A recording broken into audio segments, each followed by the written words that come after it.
The new Congress has a record number of women, 81 in the House and 20 in the Senate. And we spoke with 3 of those senators, Minnesota Democrat Amy Klobuchar, Republican Susan Collin of Maine, and Heidi Heitkamp, a freshman Democrat from North Dakota. They say one thing they have in common is a commitment to bipartisanship and to change. Senators, thank you so much for being here. Barack Obama sworn into a second term. Senator, how do you think his second term will be different? How do you hope it will be different? Well, I think we all know the country is facing major challenges.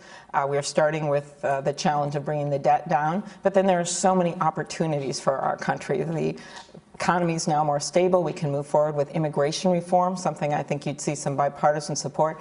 Energy, the 3 of us care very much about that, and just other ideas to make sure that our workers are trained for the jobs that are available today. Senator Collins, things have to change. They do. I think that the American people are really tired of the partisan gridlock in Washington.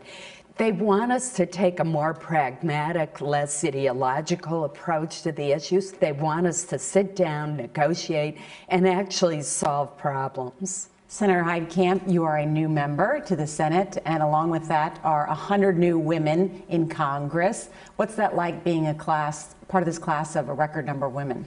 You know, women are half the population. This is a pretty important job. It's something that needs to be done, and we have to draw on the entire talent pool of America, and half that talent pool is women. And so until we see equal representation, I think we haven't really tapped all the human resources of America. But the problem is not that women aren't getting elected in the same rate as men. It's that women aren't running. Why is that? That is so true. Women tend to think that they're not quite ready. And I always try to encourage women to take the risk, to roll the dice. You said if women were in charge, we would have a budget deal by now. So with a record 20 women in the Senate, is this going to get better? I certainly hope so, and I actually was serious when I made that comment. I honestly believe that if you put the 20 women into a room and locked us up and threw in provisions occasionally, that we would come out with a budget. So let's talk about the issues.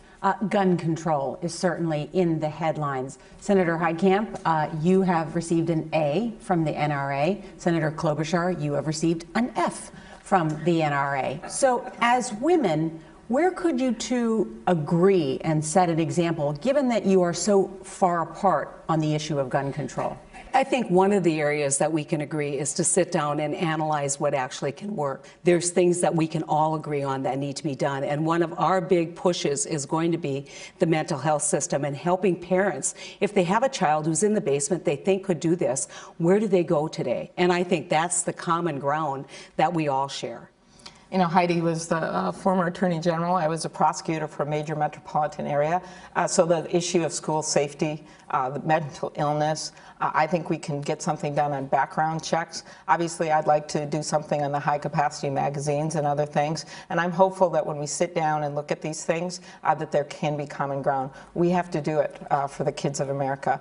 People are expecting us to get something done here. You know, it's important, and you've just recognized it, to understand that women span the ideological spectrum just as men do. We don't all agree. But what I do think we bring to this issue and so many others is a more collaborative approach and a willingness to try to find where the common ground is. There are now 20 women in the United States Senate. How often do the female senators socialize? We get together for dinner about once a month. And I have to tell a quick funny story, because after one of those dinners, one of my male colleagues was on the subway with me going over for a vote. And he said, "I hear that you women got together last night." And he said, "What did you talk about?"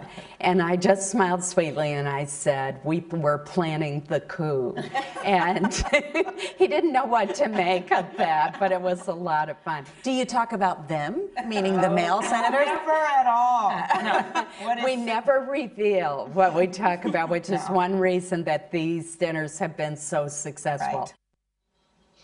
So it will be interesting to see whether more women in the Senate means more bipartisanship. We'll see.